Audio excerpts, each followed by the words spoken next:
Hello, everyone. Good morning.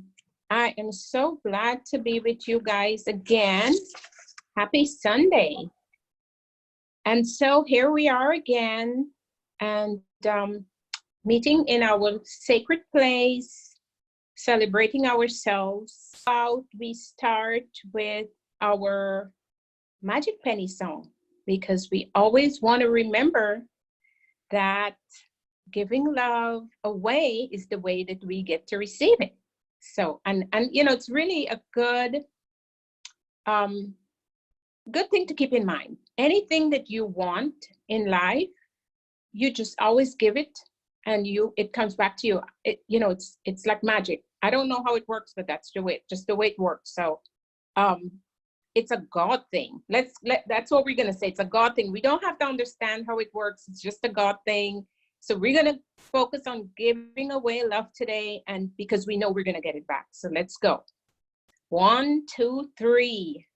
Love is something when you give it away, give it away, give it away. Love is something when you give it away, you end up having more. Just like a magic penny, hold it tight and you wouldn't have any. Lend it, spend it, you'll have so many. It rolls all over the floor. Flop. Love is something when you give it away, give it away, give it away. Love is something when you give it away, you end up having more and more and more and more and more. I always enjoy singing that song because it just always fills my heart with love, and so wonderful.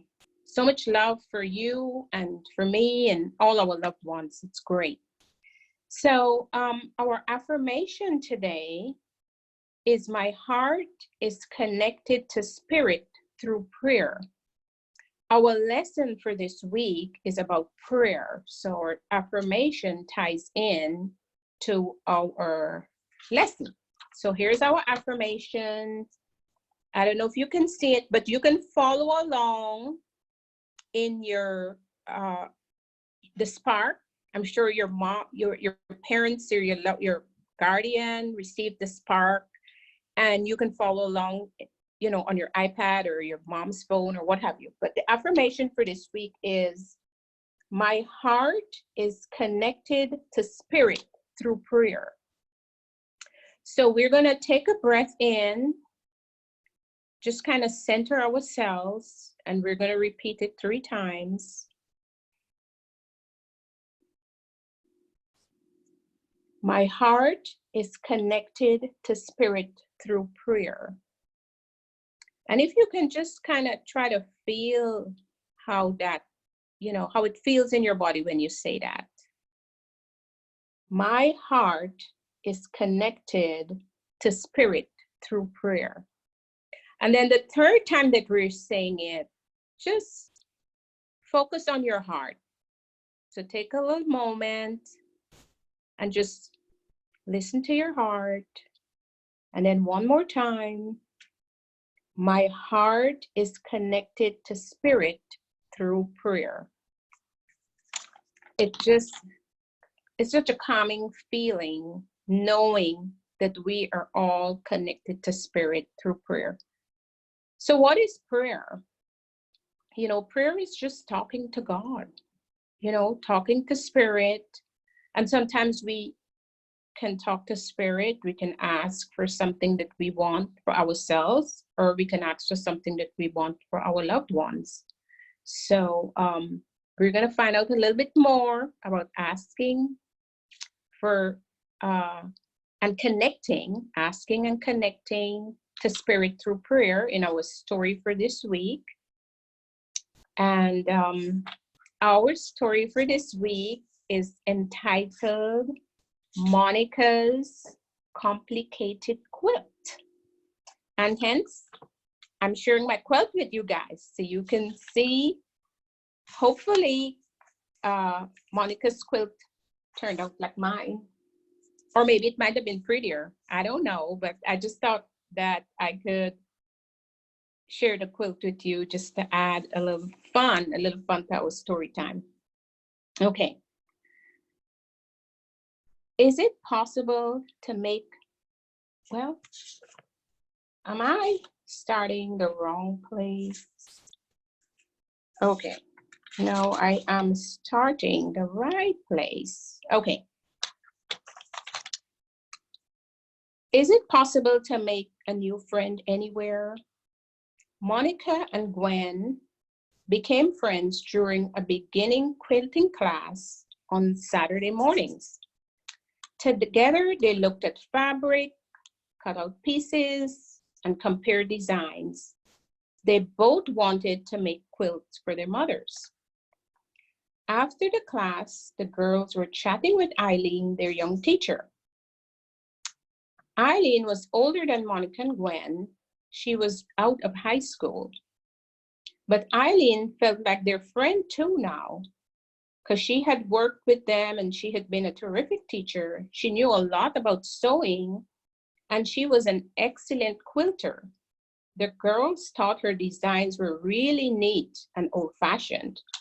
So here's a picture of the girls cutting out. Can you see the girls cutting out their fabric with Eileen? So I would think maybe this is Eileen, maybe that's Monica, and that's Gwen. And they have their scissors and their fabric. So here you get to see a little picture. Yeah, so let's read on and see what happens. Eileen wished them luck on their projects. That's a wonderful idea, but it can get tricky. So remember, I'm happy to help you if you need it. You can even come over to my house and we can work on it if you like. Call me anytime. And then she gave them her phone number. The girls were sure they could handle it themselves, but told Eileen they would call her anyway if they needed help. It wasn't too long before Gwen needed help. She couldn't ask her mom because remember, it was a surprise for her mom, so she couldn't ask her mom for help. So she got out Eileen's number and she called, but the line was busy. She planned to call her back, but she got distracted playing games with her brother and sisters, and of course she forgot. The next day, she tried working on her quilt, but was not able to do so. So since Eileen lived nearby, Gwen walked over to her house and tapped on the door lightly, feeling very shy to ask for help, of course, because she, didn't know her that well. No one answered, and the school, her house, Eileen's house was near to the playground of the school. So guess what happened? Gwen got distracted and she went to the playground and she played with her classmates. So there goes the quilt. She forgot about the quilt and she enjoyed playing with her friends on the playground. Monica had also realized she couldn't finish her quilt without help. She called Eileen also, and she got a busy signal. She tried calling her every hour, all day, without any luck. First thing next morning, Monica went to Eileen's house. She knocked on the door. She heard the kids calling her from the playground, but she just waved and kept knocking. There was a doorbell too, and she tried it, but no one answered. She wouldn't give up. She really needed help. She really wanted to give that quilt to her mom. So she looked through the window. She saw a couple of lights and a cup of tea on the table.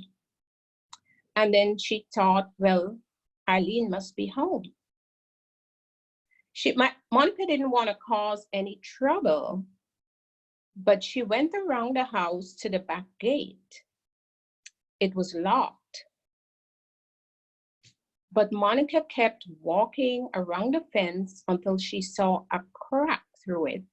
She pressed her eye to the fence, hoping there wasn't a mean dog on the other side. She thought she saw someone moving around in the yard. Eileen, Eileen, are you there? Monica called loudly. Suddenly, the back gate opened and Eileen appeared.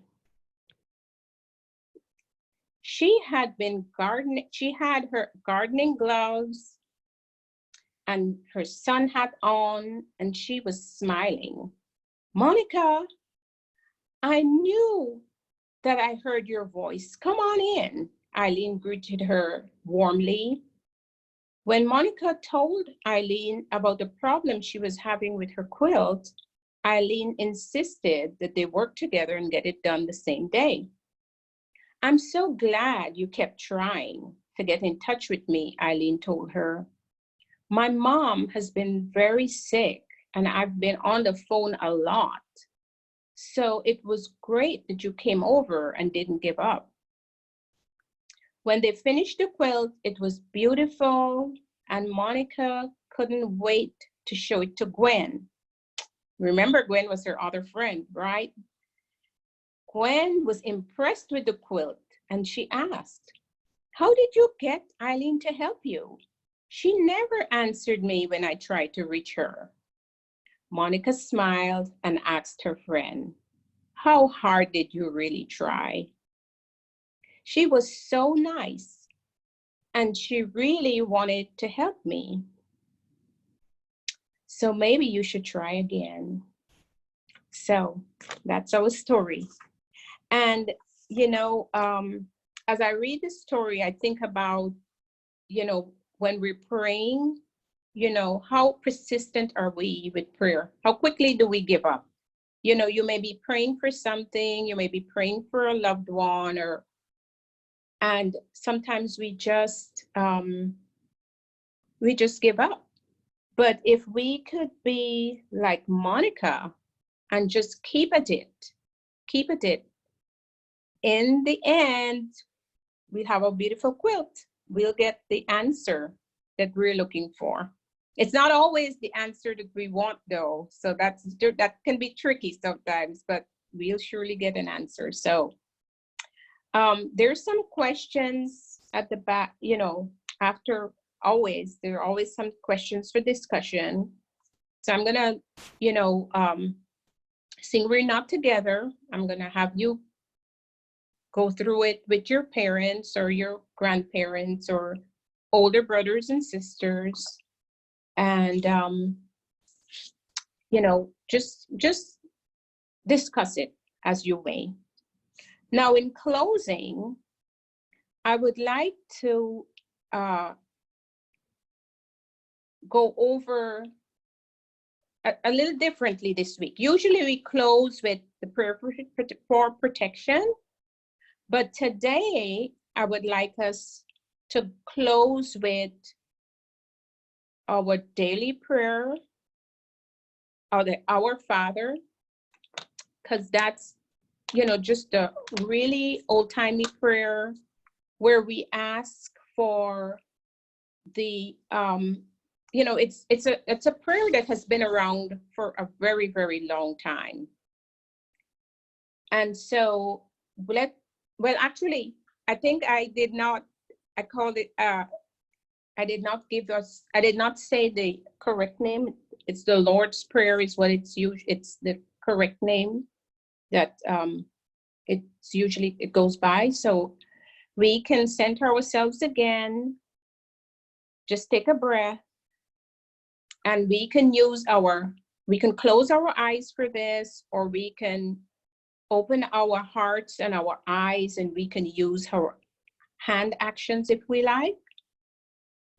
But I'll begin now. Our Father who art in heaven, hallowed be thy name. Thy kingdom come, thy will be done on earth as it is in heaven. Give us this day our daily bread, and forgive us our debts as we forgive our debtors. And lead us not into temptation, but deliver us from evil. For thine is the kingdom and the power and the glory forever and ever. Amen. Thank you so much. It was so nice being with you. And, you know, my heart just is so full every week I get together with you, because I can feel your spirit. I can feel your love. And I always get so choked up because I miss you guys so much. And I'm just longing to see you. And I pray that you are well and you're enjoying summer, and maybe getting even to go out and play in the sprinkler or go to the swimming pool. I don't know, but I'm hoping you're having fun wherever you are. I love you, I miss you, and I hope to see you soon. Namaste. Bye.